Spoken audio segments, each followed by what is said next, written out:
Being mature has nothing to do with being serious because maturity is a sign of emotional intelligence. It's a sign of self-awareness.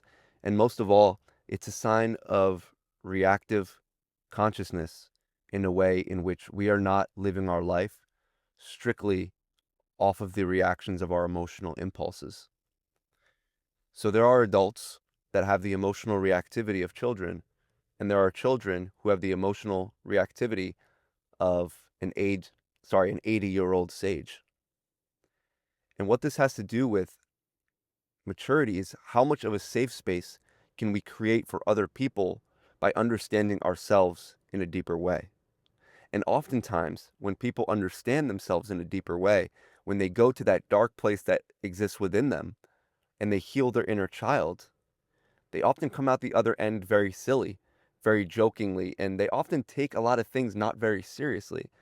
And why is that? Because most things truly aren't that serious. If you look at the wide scope of existence, if you look at the wide scope of your life, how many things in your life have truly, truly been very serious? Maybe times of grief, maybe celebratory times, and even then you can argue it wasn't necessarily serious, but more an accomplishment and more a transitional phase. Maybe you were punished for something when you were in school, but the real measure of maturity is making light of that which is sort of projected itself as darkness. So healing becomes much quicker. Healing becomes something that accelerates at a rapid growth when we stop putting such a label and sort of dark theme on it. There's a stigma around going through something. There's a stigma around feeling sad and depressed. There's a stigma around feeling anxious and worried. There's a stigma around feeling angry. So maturity is a sign of a greater and lighter relationship with emotions in general. We see that emotions aren't something that are supposed to be quickly put out like a fire that exists in a house. We shouldn't be rushing for the extinguisher trying to alleviate the symptoms of that emotion right away. But rather, we should be accepting those emotions with grace and feeling them because every emotion is a teacher coming to show us something that can light the way ahead of us in a more beautiful way. I've met few wise teachers who carried themselves in a very serious manner, and I've met most that, in a way, act like little children. But don't be mistaken. Maturity in this way, in this childlike joy, in this childlike presence, maturity and seriousness in that way, in that, typical proper definition, we don't abandon that side of ourselves, but we bring that seriousness to the table when it's actually appropriate and when it's actually needed. Because a lot of times, especially when some people were forced into growing up a little too quick, into putting on the mask of maturity and responsibility too early in their life, they now feel as though that's what all adults do. That's what all people who engage in the activities of daily life, that's what everyone's supposed to be doing. Everyone is supposed to always be taking things seriously. Everyone is always supposed to be highly engaged and equipped and ready to play the game of life. But I've said this in another episode, and I've actually said it many times, is that the game of life is inherently meaningless. The game of life is inherently not real. But there is extreme value in playing the game of life. And the reason we are here, in my opinion, is to play and master ourselves and our character in this game of life. It is to make the most of our life experience. And through trying to make the most of our life experience, we are pointed back to ourselves. We look at a mirror through people, we look at a mirror through experiences, and we're always reflected back into looking inside of ourselves and finding emotional regulation, finding clarity, finding balance alongside the emotions, and not while trying to put out and escape the discomfort of those emotions. I'm sure you could think of someone right now that comes to mind, maybe many people, maybe a handful of people, that they take life too seriously. And this doesn't have to be a friend. This doesn't have to be a family member. This could be an old boss, a coworker, whatever it may be. They take the game of life too seriously. They've been caught up so deep in the game of life that they now cling to any sort of empowerment that they can find. And this is sort of where the concept of a power trip comes into play, because these people believe that to be taken seriously, they have to be overly serious and demand a certain level of respect and power. But think about it, those people are never liked. Those people are never invited to the party or the group chat or whatever you want to call it. So, how can that be a sign of maturity when the pure essence of social connection is being ignored? If all you seek is to be respected and to be seen as powerful, you're not mature, you're insecure. So, why is the game of life not inherently real? Well, it's very easy to sort of point out, and that is we're all engaging in activities because it is social norms and because it is something we're all giving life to. For example, our jobs, our work, they serve duties, they serve things that play a part in fueling the whole, fueling society. But the suit, the clocking in at a certain time, everything like that, these are made up rules.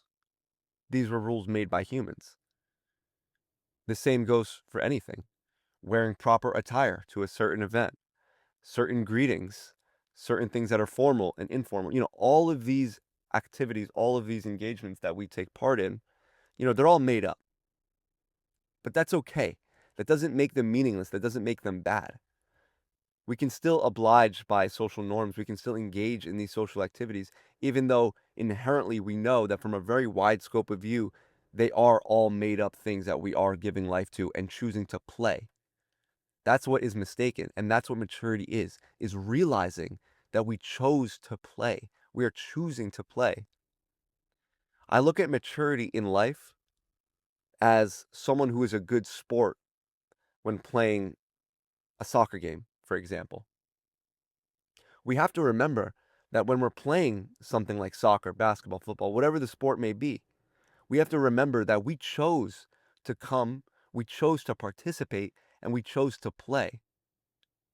There's something wholesome and there's something amazing about people coming together to play a game. And when you forget that it's just a game, when you forget that people came together to experience the sport and to play, that makes you a bad sport. You are unable to see the short term versus the long term. You're unable to see how this is just a game, and you allow your emotions to, for example, make you hate another person because of the way they are playing. And this is the exact same thing we do in life. People get too caught up in the game. People do get too caught up in the notion that the norms and the engagements that humans have created for ourselves, that this is all that is. But it's not. Because if we bring ourselves back into awareness, we can notice how it's all man-made and how it's all ideas. So in my opinion, this is the true maturity. It's being a good sport in life. It's giving people oftentimes the benefit of the doubt. That doesn't mean being walked over. It doesn't mean allowing people to disrespect and take advantage of us. That's not what that means.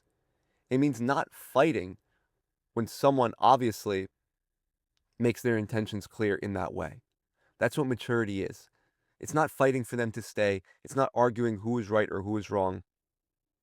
It's being a good sport and realizing this person truly and probably didn't really care all that much, or they would have acted differently. That's it. And there's no reason to get into a angry mentality. There's no reason to dwell in these negative emotions because maybe that person was either having a bad day or maybe that person misunderstood you or whatever it may be. It's being a good sport.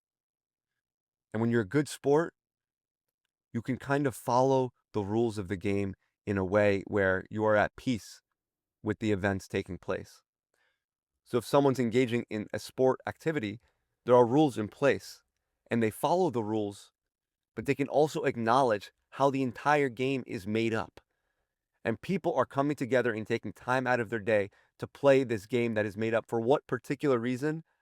At the highest level, entertainment, and at the lowest and pretty much every other level, just for fun. And that's the same analogy we can make for life.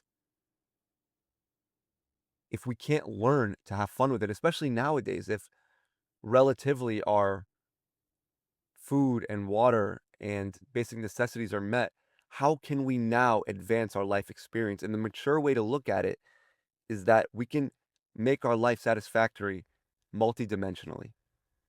Whether this means a certain job or moving to a different location, whatever it is, we acknowledge that, yes, the physical environment plays a factor in our satisfaction and our happiness, but so does the emotional regulation and so does the inner journey.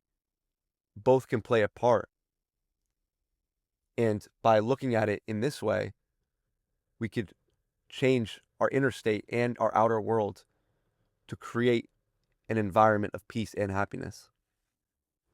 So I do think that is relatively what it comes down to, is being mature has nothing to do with being serious, because being mature has much to do with being a good sport. So when it's time to let go, when it's time to frolic and be whimsical and enjoy ourselves just like children do, why wouldn't we? Because you're an adult or because you're grown up now? It doesn't really, those are also quote unquote man-made things. The more you can exist multidimensionally, in my opinion, that is a sign of emotional maturity. Because we're not allowing certain boxes, we're not allowing certain limitations to put a bandwidth on how we express our wisdom, how we express our creativity, or how we express ourselves as individuals in any way. There will be plenty of time to be serious. Life will invite us into the doorway of darkness, heartbreak, grief, sadness, whatever it may be, anger, whatever it may be.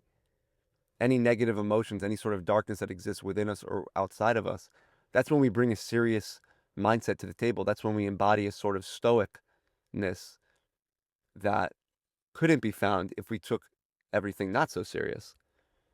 And then again, if those events are not taking place, why are we so stern and why are we so rigid? Why are we not having fun? That's a question we can ask ourselves from a widened standpoint. If nothing right now necessarily needs our emotional healing, why are we not having fun right now in this moment? And I think more important than anything else is the answer. Why that answer? So, for example, if your answer is, my thoughts won't let me, well, why are you still attached to your thoughts? Why do you still believe your thoughts? It's interesting how whatever answer we give can fall into two buckets. Probably 95% of us, that bucket is, there's nothing right now, there's no deep grief, there's no deep sadness that we are meant to sort of sit with and process. By this, I mean some event that just took place or some new thing that's going to change the course of our life that we just need to adjust to. That's not going on. So that falls into the 95% of us bucket, if not more, at this current moment. And then the 5%, there are emotions to heal, there's darkness to feel. Find the joy a little bit later on. Right now, it's about feeling what just occurred. That's it. And for the 95% in that bucket, what's the answer? What comes up? Why am I not having fun right now? What's the answer that comes up? What's the first answer that comes to your head? Maybe it could be, I don't know.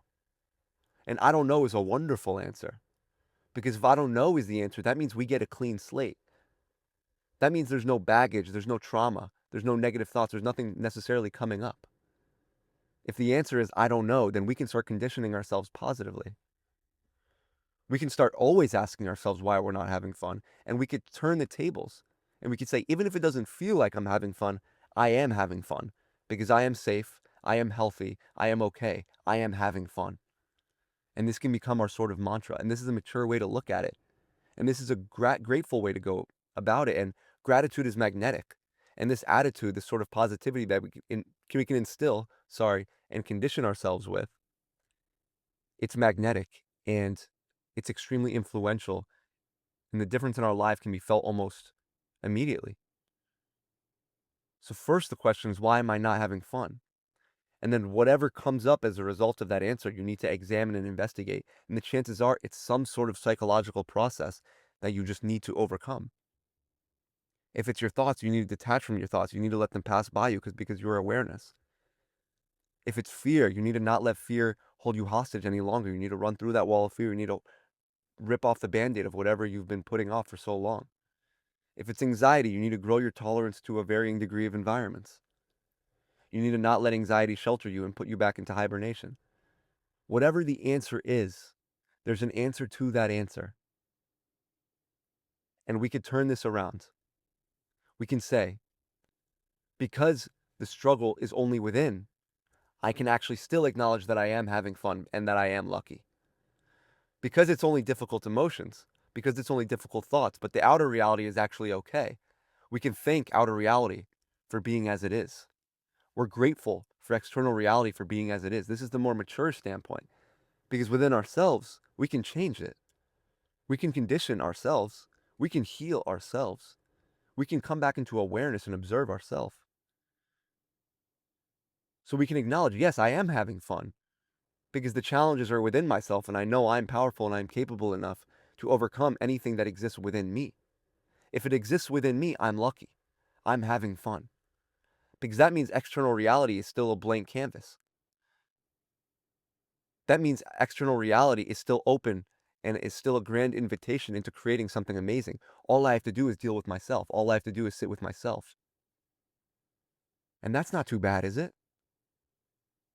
Just sitting with ourselves. Those thoughts that aren't going to come true, we just need to sit with them inside of our minds. We don't need to try to control reality. We don't need to try to prove the thoughts wrong. We just need to sit with them. We don't need to try to extinguish the fire of the emotions. We just need to sit with them. This is the more mature way to look at it. That we are lucky, we are grateful because we have food, we have water, we have a roof over our heads, we have clean clothes. I'm lucky. I only have to overcome that which is within me. And this is why being mature has nothing to do with being serious. Because seriousness is not a sign of growth. The most serious people in the world can be the most angry, the most rude, the most sad, the most insecure. And they can project that energy into the world. So how would that be maturity? And on the flip side, I would actually say that most people who are able to embody a childlike joy, a childlike presence and wonder still, even in the later years of their life, that is almost always a sign of maturity. Because they can see that life is temporary. And that the emotional intelligence they've developed, the self-awareness they've developed, they've used that to express gratitude to life for providing and being the way it is. That we are so lucky to be in this circumstance of life, and that all we have to overcome is ourselves, and we factually are capable of overcoming ourselves. That is a fact. If there was a tsunami coming towards us, the fact of the matter is we probably wouldn't be able to just swim under and go through that tsunami. But that which is within us, we can condition. That which is within us, we can overcome. That is a fact. If you guys enjoyed this video and you're watching on YouTube, make sure to like and subscribe as always. If you're listening on Spotify, thank you for listening. And other than that, I will catch you guys in the next one. Peace.